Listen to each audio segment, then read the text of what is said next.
The sun was sinking low behind the jagged ridges, bleeding its fire across the sky and spilling it down onto the wide dirt street of a small frontier town. Dust rose under the hooves of a horse trotting away, the echo of iron shoes fading into the hills.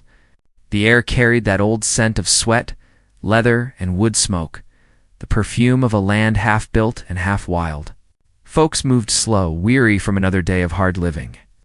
But the silence that drifted down this evening wasn't ordinary, was heavy, uneasy, like the whole town had paused to listen for something unseen. And in that silence came the faint sound of a child's sob. The boy stood in the road, barefoot, shirt torn, head bowed as though the earth itself had shamed him. He wasn't older than 8 or 9, hair matted with dust, and eyes swollen from crying. The small hand that should have held onto something, maybe a mother's apron, or a father's calloused fingers, was empty, trembling against his side. He looked lost, not just the kind of lost when you've wandered too far from home, but the kind that belongs to someone who doesn't know if they even have a home. He wept quietly at first, then louder, clutching his chest as though some piece of him had been torn away. When a tall figure stopped before him, the boy lifted his face. In between gasps, he whispered the words that caught the wind like a curse. "I don't know my own name." The man standing there wasn't one to soften easily. Folks in town called him the Mountain Man, for he carried the wilderness in his bones. His beard was thick and ragged, coat weather-worn, boots caked with miles of mud and trail dust. He had spent years drifting between rivers and ridges, trading pelts, riding through storms, sleeping under stars that burned colder than any roof could keep out. His eyes were sharp, the kind that had seen danger from both man and beast, and his silence could weigh heavier than a judge's gavel. Yet here he was, looking down at the boy as though something had stirred in him that hadn't stirred in a long time. The child's words sank deep into places the man thought long dead. The boy's tears weren't just his own, they reached back, calling to every orphaned cry this land had ever heard. Mothers buried under prairie grass, fathers gone to war or whiskey, children left to wander among strangers.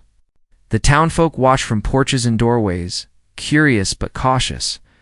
Some whispered the child might be kin to no one, maybe dropped off by drifters, maybe escaped from worse. In these hard days, a nameless child was as vulnerable as a stray pup, and just as likely to be kicked aside. Yet the boy's grief held a weight that silenced even the cruel tongues. The mountain man knelt, his shadow stretching long across the dust. His voice, rough as gravel, carried steady when he spoke. "From now on, you're my son." The words weren't fancy, it's not gilded with promise, but in them was iron. They struck like a hammer onto the anvil of fate, reshaping the silence that hung between man and boy. The child blinked up, tears streaking through the dirt on his cheeks, lips trembling as though afraid to believe. And in that moment, something shifted not just for them, but for the town itself, as though the winds had changed direction. Yet promises in the frontier weren't easy things. To claim a boy as kin was more than words. It was to defy a land that took more than it gave. The mountain man knew this. He had fought wolves in the dead of winter, stared down rifles across campfires, and carried scars not just on his skin but in his soul. Taking in the boy meant carrying his burdens to whatever shadows trailed him, whatever past he had fled. And in that boy's silence, in the way his eyes darted toward the mountains like something was out there hunting him, the man felt the stir of danger. This was no ordinary foundling. The crowd thinned, but eyes lingered. Some nodded, half respect, half relief that it wasn't their hands now tied to the child. Others frowned, muttering about the risks of taking in what you didn't know. A child without a name was a child without a past, and sometimes pasts had a way of catching up. The mountain man rose to his full height, resting a calloused hand on the boy's shoulder, steady as stone. He gave one glance around the street, the kind that dared anyone to question his claim. None did, but as he led the boy toward the edge of town, the setting sun casting long shadows across their backs, the air grew colder. Somewhere beyond the hills a crow called out, sharp in warning. The boy flinched at the sound, clutching the man's coat with small, desperate fingers. His breathing quickened, eyes wide with a fear that spoke of memory, not just imagination. The mountain man felt the boy's grip and knew whatever this child had run from was not finished with him yet. The town faded behind them, lanterns flickering to life as night crept in. Ahead lay the wilderness, vast and unforgiving. Man and boy walked into the growing dark, bound by words spoken over dust and tears. But in the hush between footsteps, questions whispered louder. Who had the boy once been? What storm had stripped him of his very name? And what shadow now stalked the path they had chosen together? The night answered with silence. And in that silence, the story was only beginning. The road out of town stretched long and lonely, lined with sagebrush and scattered rocks that caught the last light of the dying day. The boy clung close to the mountain man's side, small feet stumbling now and then in the ruts left by wagon wheels. The man slowed his stride, not speaking, letting the silence settle between them. He had no wish to frighten the boy further with questions he wasn't ready to answer. But still, in the hollow quiet of dusk, he studied the child's face, trying to find some trace of who he was and where he might have come from. They reached a rise that overlooked the valley. The man stopped. His cabin lay tucked against the timberline, smoke from its chimney curling faint against the darkening sky. It wasn't much, just rough-hewn logs, a lean-to for horses, and a patch of earth he worked when the ground allowed. But it stood through winters that buried the land, and storms that split trees like matchsticks. To him, it was enough. Now, it would have to be enough for the boy too. As they walked the last stretch, the child kept looking back over his shoulder, his eyes darting into the shadows along the trail. It was not the ordinary glance of a nervous youngster, but something sharper, like he expected someone or something to follow. The man noticed. He tightened his jaw, his hand brushing against the worn grip of the revolver at his belt, though he said nothing. He knew fear carried stories louder than words. Inside the cabin, lamplight threw warm shapes across the walls. The man lit the fire, set a kettle over it, and rummaged for bread and dried meat. The boy sat stiff at the table, fingers twitching, as though every sound might rattle him. When the man set food before him, the child ate quick, like he hadn't seen a meal in days, maybe longer. Watching him, the mountain man wondered how far the boy had wandered and what he had left behind. That night, the boy lay curled under a heavy quilt in the corner, while the mountain man sat by the fire, pipe in hand. The flames danced across the man's lined face, shadows rising and falling with the crack of wood. He had taken in a stray before, a dog with a broken leg, a colt left by its mare. But this was different. A child with no name was more than an orphan. It was a mystery, and mysteries had a way of dragging trouble with them. Sleep came slow. Every creak of the cabin made the boy flinch. And when the wind whistled through the cracks, he pulled the quilt tighter over his head. In the dark, the mountain man thought back to the boy's words, "I don't know my own name." There was weight in them, heavier than hunger or cold. What kind of loss stripped a child of his very name? What shadows had stolen it? Morning broke crisp, the frost silvering the grass outside. The boy woke to the smell of coffee and bacon, blinking at the simple sight of a table set with food. The mountain man watched as he ate, slower now, though still with that careful hunger of someone not sure when the next meal would come. After breakfast, the man pushed open the cabin door and pointed toward the hills. "This land's rough," he said, voice steady. "But it'll hold you if you learn to walk with it." The boy didn't answer, just nodded faintly, eyes wide with the weight of silence. The man led him down to the creek, showing him where the trout hid beneath the stones, then out to the pasture where his mule grazed. With each step, he spoke little, letting the boy see the rhythm of his life. It was simple, yes, but built on work and watchfulness. The boy followed close, and though his face was quiet, now and then a flicker of something curiosity, maybe hope lit in his eyes. Yet the unease lingered. Each time the caw of a crow cut the air, the boy's body stiffened. Each time a tree snapped in the wind, his eyes darted to the sound. The man saw it, and he felt the stir of unease grow in his own gut. Children carried fear, yes, but this boy's fear had roots. It clung to him like a shadow, whispering of some danger that hadn't been left behind at all. That evening, when the sky flamed red over the mountains, the man asked, "You remember anything? A place? A face? Anything at all?" The boy shook his head, eyes cast down. He fumbled with the hem of his shirt, fingers twisting tight. Then, so soft it barely reached the man's ears, he whispered, "I hear voices. Sometimes." In dreams, the words struck like a chill wind. The man leaned forward, pipe forgotten. "What voices?" The boy looked up, eyes shining in the firelight. "They call me. But not by a name. Just call, like they're searching." His lips trembled. "And I run." The mountain man's brow furrowed. Dreams could be the haunt of memory or the echo of something darker. He didn't speak of it, not yet. But the boy's fear was no ordinary fear. It was tethered to something unseen, and the man knew that sooner or later, unseen things have a way of showing themselves. Days passed, and the boy grew more at ease in the cabin, though the shadows in his eyes never fully left. He learned to stack wood, to mend the latch on the door, to carry buckets from the creek. The man taught him the sound of the wind across the ridges, the track of deer in soft earth, the crackle that meant a storm was coming. With each small lesson, the boy found footing, though still he said little. The townsfolk talked, as townsfolk do. Word spread quick about the nameless child the mountain man had taken in. Some said it was kindness, others said foolishness. At the trading post, men muttered that no child wandered without cause, that sooner or later someone or something would come looking. The man heard their words but paid them no mind. Still, he kept his rifle close and his ears sharper than before. One night, when the moon hung pale over the valley, the boy woke with a cry, clutching his chest. The man was at his side in a heartbeat, steadying him.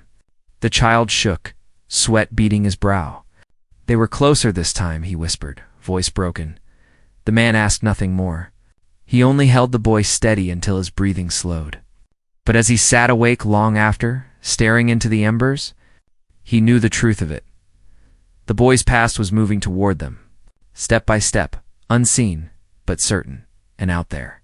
Beyond the line of trees, a shape shifted in the darkness. A branch cracked underfoot. The mule lifted its head, ears twitching. The wilderness, wide and silent, held its breath. The mountain man rose from his chair, hand resting on the rifle by the door. He looked to the boy sleeping fitfully under the quilt and felt the weight of the promise he had spoken. Whatever storm was coming, it was coming for both of them now. The night stretched on, thick with questions and shadows. The answers waited just beyond the reach of firelight. The days grew colder as autumn pushed its way across the valley. The air turned sharper, carrying the smell of pine and wood smoke. And the boy began to wear the mountain man's old wool shirts that hung loose on his small frame. He followed close behind in the daily chores, always watching, always listening, as though he expected something to break the fragile peace at any moment. The mountain man noticed.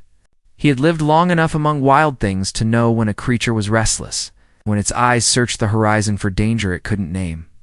The boy's unease wasn't fading, it was settling deeper. It's like a seed taking root at first. The man thought it might simply be hunger and loneliness lingering from the life the boy had known before. But then came the signs that made his gut twist with unease. Footprints near the edge of the cabin's clearing where no neighbor had reason to walk. A broken branch on the trail that didn't match the mule's steps. The echo of distant whistles in the night, faint but not of any bird he knew. Each time the boy grew still, his face pale as though the sound carried memory he dared not speak. One afternoon, when the sun leaned low and the boy was gathering kindling, he froze, staring into the line of trees.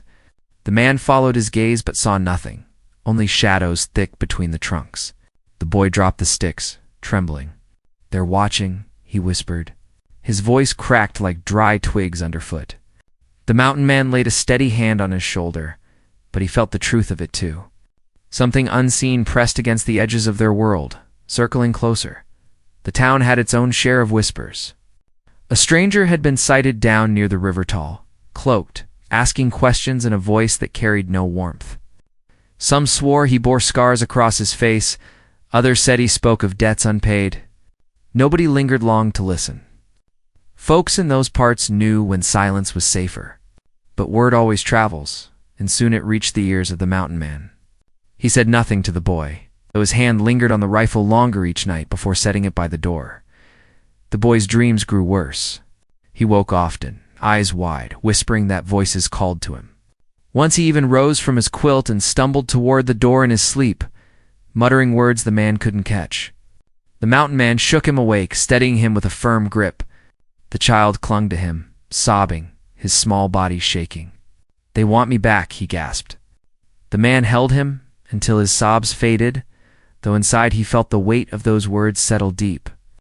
Who were they, and what claim did they believe they had? Days bled into weeks, and the bond between the two deepened, even as the threat pressed closer. The boy began to laugh sometimes, small. Quick bursts when the mule sneezed or when trout slipped free of his hands back into the creek. The sound was fragile, like glass, but it carried a warmth the mountain man had almost forgotten existed. He found himself speaking more, telling stories of his years in the mountains. Of snowfalls that buried cabins, of nights lit by the green fire of northern lights. The boy listened with wide eyes, asking questions that pulled threads from the man's long silent memories. In those moments, the man felt something he hadn't in years purpose, yet always behind the laughter and quiet comfort. The boy's shadowed fear waited. The mountain man began to watch the townfolk more carefully. At the trading post, he caught glances that shifted quickly away when he met them. Some whispered the boy brought bad luck, that strange happenings followed him. A merchant hinted that travelers had passed through asking after a child, offering silver for any word. The man gave no reply, only fixed the merchant with a stare that ended the talk. Still, the seed of unease spread. One evening, while mending the fence near the pasture, the boy asked, "Why did you say I'm your son?" His voice was soft, almost uncertain, as though he feared the answer. The man paused, setting down the hammer, and studied the boy's face. "Because you needed someone to say it," he answered plain. The boy's eyes shimmered in the fading light, though he didn't speak again. Yet that night, when the wind rattled the cabin, he pressed close to the man's side as though the words had built a shield strong, enough to carry him through the storm. But storms in those lands weren't only made of wind and rain. The deeper conflict pressed harder now, shadows gathering with each passing day. The man began to find signs along the trail in, old campfire still warm, boot prints heavier than any neighbor's. Once he came across a scrap of cloth snagged on a thorn bush, dark with mud. Each clue stitched a darker picture. Whoever searched for the boy was drawing near, and they weren't the kind to give up. In town, a subplot of fear was brewing. Cattle had gone missing from a ranch south of the river, their tracks vanishing into the hills. Some blamed wolves. Others whispered of raiders passing through under cover of night. The sheriff, a weary man with more gray than black in his beard, spoke of vigilance, but offered little else. Among the townsfolk, the name of the mountain man carried its own weight. Some wondered aloud if the nameless boy and the missing stock were somehow tied together. Suspicion was a fire easy to spark in those hard days. The boy, though, remained silent on what he remembered. The mountain man tried gentle questions, but each time the child shook his head, his face clouded by a fear he couldn't put to words. Yet one night, in a half-dream, he spoke without knowing it. The man woke to hear him mutter, "Don't let them find me." His voice carried the weight of terror. Not just fear of punishment, but something deeper. Darker, like a hunted animal cornered. The mountain man sat long hours by the fire afterward, staring into the flames. He had faced many dangers in his life, but this was different. The boy was more than a child lost. He was a piece of some larger struggle, one that now threatened to spill into their quiet cabin and shatter what fragile peace they had built. Still, the man found his resolve harden. He had spoken the words, claimed the boy as his own, and he would not bend. Whatever storm gathered, he would meet it head-on. Yet the uncertainty gnawed at him, for he knew that conflict of this kind had many faces. Those who hunted the boy, the townsfolk who doubted, and the boy's own haunted memory that threatened to break him from within. One crisp morning, as the first snow dusted the ground, The boy pointed toward the ridge. Smoke curled there, thin and sharp against the pale sky. The mountain man narrowed his eyes, his jaw tightening. That camp was no hunter's lodge, no settler's chimney. It was new, too close, and waiting. The boy gripped his sleeve, trembling, his eyes wide with a fear the man had not seen in him before. "It's them," he whispered. The mountain man rested a hand on the boy's shoulder, steady and strong, though his own chest tightened. The conflict that had stalked their steps from the first moment was no longer shadow. It was here, on the ridge, watching. And as the snow fell silent across the valley, the man knew the real fight was only just beginning. But for now, he said nothing more. He only watched the smoke rise against the pale sky, his hand never leaving the boy's shoulder. While the wilderness around them held its breath, snow deepened across the valley as the weeks wore on. And the smoke from the ridge did not fade. Each day the mountain man saw it, steady and thin, curling skyward like a signal. Whoever had made camp there had no fear of being seen. They wanted to be noticed, or perhaps they wanted the boy to know they were waiting. The mountain man felt it pressing on his shoulders like the weight of another winter. Though this storm would not be weather and wind, the boy sensed it too. His eyes followed every crow that circled overhead, every shadow that shifted among the trees. Sometimes he would stop, mid-step, turn his head sharply, and ask, "Did you hear that?" Though the mountain man heard nothing but the crackle of frost underfoot, at night the boy's sleep grew restless, his murmurs clearer now, broken words spilling from dreams. Don't take me. I won't go." Each time, the man shook him awake, steadying him, though inside he felt the tension coil tighter. One morning, the mule refused to leave the shed, ears twitching, hooves stamping the frozen ground. The mountain man scanned the trees but saw only white silence.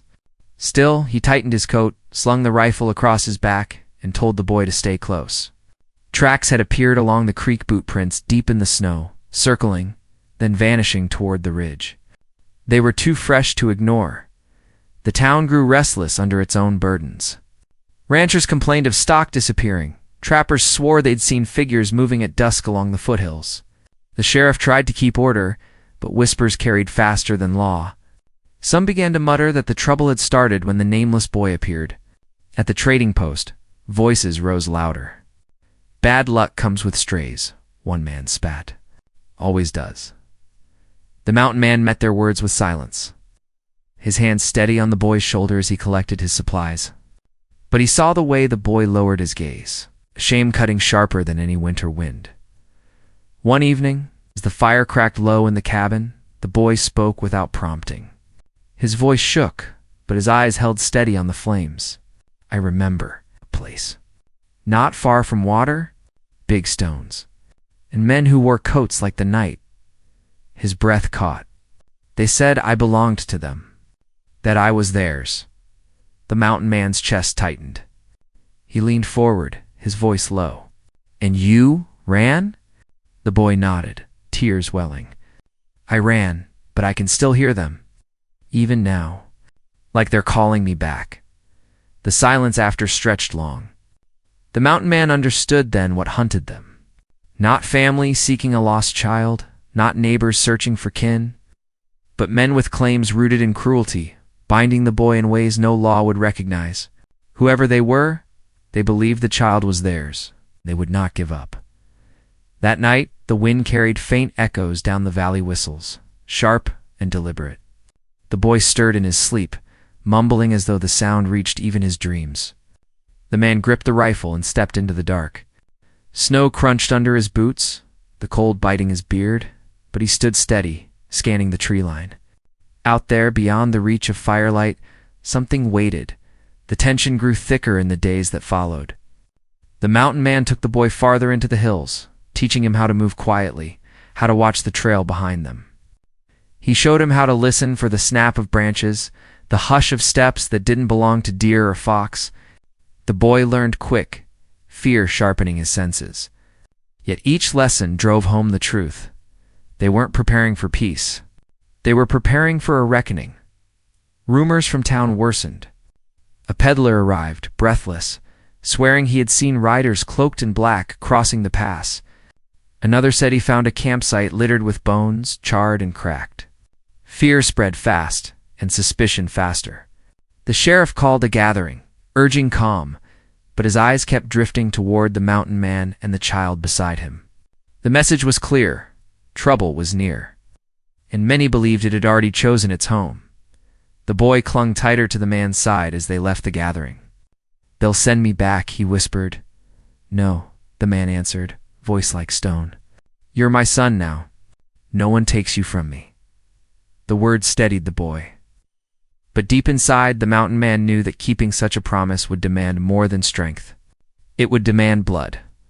The smoke on the ridge grew thicker, spreading into 2 columns, then 3. More fires. More men. The mountain man counted each one as a mark of the days they had left before shadows turned into faces, before whispers turned into demands. He began to lay supplies aside in the cabin: extra cartridges, dried meat, rope, flint. His every motion was deliberate, preparing for a siege he knew was coming. One night, just before dawn, the boy shook him awake. "They're here," he gasped, eyes wide with terror. The man rose, rifle in hand, and stepped to the window.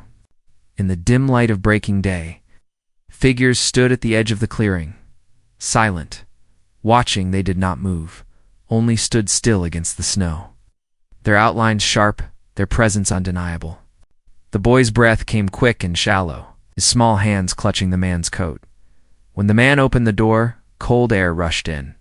The figures vanished into the trees, leaving only silence and the sting of frost. But the message was clear: they had found him. From that moment, the air in the cabin grew heavier. The boy spoke little, but his eyes never stopped moving, always watching the windows, the door, the woods beyond. The mountain man kept the fire burning low at night, the rifle always within reach. He walked the perimeter each morning, reading the snow like a book. Each day he found new signed cigarette butts, ash from a fire, the faint press of boots that circled closer, and then came the message. Nailed to the fence post, carved deep into the wood with a hunter's knife: "He belongs to us." The mountain man tore it free, jaw tight, and burned it in the fire. He said nothing to the boy, but the child seemed to know. That night, he clung close, whispering over and over, "Don't let them take me." The man answered only with silence. His hands steady on the boy's back, his eyes fixed on the fire. He had fought wolves, storms, and hunger. But this was different. This was the kind of fight that stripped a man to the bone and asked what he was willing to lose to keep a promised. Snow kept falling, muffling the world, but even silence could not hide the storm building around them. The ridge fires spread wider, the tracks grew bolder, and the boy's dreams turned darker. The conflict that had stalked them from the first meeting was no longer a shadow. It was here, close enough to touch, pressing against the cabin walls, waiting for the moment to strike. And when it did, the man knew everything: his cabin, his peace. His very life would be tested. The valley seemed to hold its breath, the wilderness watching, as though even the mountains leaned closer to see how the story would end. The snow lay deep that night, blanketing the cabin until it seemed swallowed by the silence of the valley. Yet, within that silence, the mountain man felt the nearness of the storm. He sat with his rifle across his knees, eyes fixed on the door, every crackle of fire sounding louder than it should. The boy slept fitfully, curled beneath the quilt, his small body trembling even in dreams. The man thought of the words carved into his fence post, of the shadows that had stood at the edge of the clearing, and knew there would be no turning back. When the first sound came, a low whistle drifting through the pines, he rose slowly, steady as stone. The boy stirred, whispering, "They're here," before he even opened his eyes. The man rested a hand on his shoulder, firm and grounding. "Stay close, no matter what." The boy nodded, swallowing hard, and clutched the man's coat as they stepped into the night. Shapes moved among the trees, their dark outlines sharp against the snow. They came not with shouts, but with silence, their boots sinking deep without haste. These were men accustomed to the hunt, men who believed the child already theirs. The mountain man lifted his rifle, his voice carrying low but hard. "The boy stays with me. From the shadows, a figure stepped forward. His coat was long, his hat pulled low, his face marked with scars that caught the moonlight. His voice, when it came, was cold as the snow itself. That child was promised. He belongs to us. The boy pressed closer, shaking his head. No, he whispered. I'm not theirs. The man drew himself tall, his voice steady. He's my son now, and you'll not lay a hand on him. For a moment, silence stretched, broken only by the whistle of wind through the pines. Then the figures shifted, circling, their boots crunching closer. The mountain man fired a warning shot into the air, the crack echoing through the valley. The boy flinched, but did not let go of his coat. The men halted, the scarred leader's eyes narrowing, his face unreadable. The standoff stretched long, each breath hanging in the frozen air. The boy's heart hammered so loud he thought they could all hear it. The mountain man, steady as ever, felt the weight of years of solitude pressing against this single moment. Every fight he had faced, every storm he had endured, led him here to the promise he had spoken to a nameless child. Finally, the scarred man raised a gloved hand. This isn't done, he said, his voice low, dangerous. We'll be back. And with that, they melted into the trees, swallowed by shadow and snow. The mountain man lowered his rifle slowly, his chest tight, but his face calm. He turned to the boy, who looked up at him with wide, tear-brimmed eyes. They'll keep coming, the child whispered. Then we'll keep standing, the man answered. His voice was rough, but inside it carried something stronger than fear. The days that followed were filled with watchfulness. The man and boy worked side by side, shoring the cabin, cutting more wood, keeping the fire high. The boy learned quickly, his small hands steadying under the man's guidance. He no longer flinched at every sound, though his eyes still lingered on the ridges. And though the threat remained, something else grew. To a bond rooted not in blood but in choice, forged stronger than iron in the cold silence of winter. The townsfolk, hearing whispers of what had happened at the cabin, grew divided. Some warned the mountain man to leave, that his trouble would bring ruin to them all. Others, softened by the sight of the boy clinging to his side, offered food, cloth, and quiet support. In time, the gossip faded into respect, for word spread that he had stood against men no one else dared to face. One evening, as the snow began to melt and the first hints of spring touched the valley, the boy asked again, "If I never remember my name, what will I be?" The mountain man studied him for a long moment, then spoke plain. "You'll be what you choose to be, and you'll be my son, no matter what." The boy's eyes shone, and for the first time, he smiled without fear. The name he had lost no longer weighed so heavy, for he had been given something stronger, a place, a belonging and a bond that no shadow could erase in time. The ridge fires disappeared, and no figures lingered at the edge of the clearing. Whether the men had given up, or whether they waited for another season, the valley did not say. But the mountain man no longer lived in silence. Each day he rose with purpose, and each night he rested knowing his promise held fast. The boy grew stronger, his laughter filling the cabin, his steps more certain on the trails. He learned to fish, to mend, to read the signs of the land. And though his past still haunted the corners of his dreams, the present gave him roots deeper than memory. The mountain man often sat at the cabin door in the evenings, watching the boy chase the mule through the pasture, his laughter carrying on the wind. He thought of the day he had first seen him, broken and weeping in the dust of the town, whispering that he did not know his own name. And he thought of the words he had spoken without plan or reason, words that had bound them both. "From now on, you're my son."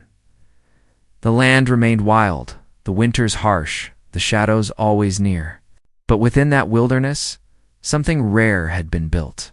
Not from blood nor from name, but from choice, courage, and the simple strength of keeping a promise.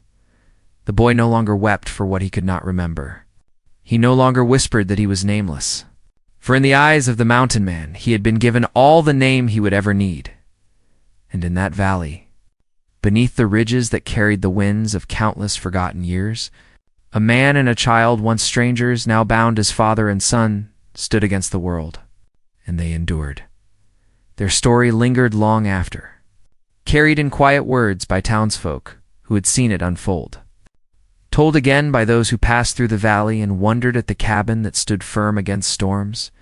It was a story of loss, of fear, and of the shadows that hunt the living. But more than that, it was a story of belonging, of finding a name not in memory, but in love. And so, where once a boy whispered, "I don't know my own name," now he walked with his head high, for he had found it not in the past, but in the man who chose him. And in the life they built together, the wilderness still stretched wide and unyielding. But within it, they had carved a place that was theirs alone. And though shadows may rise again, though winters may howl, and men may come with claims and threats, one truth would stand above all. A promise made in dust and tears had become a promise kept in fire and blood, and promises, once kept, are stronger than any storm.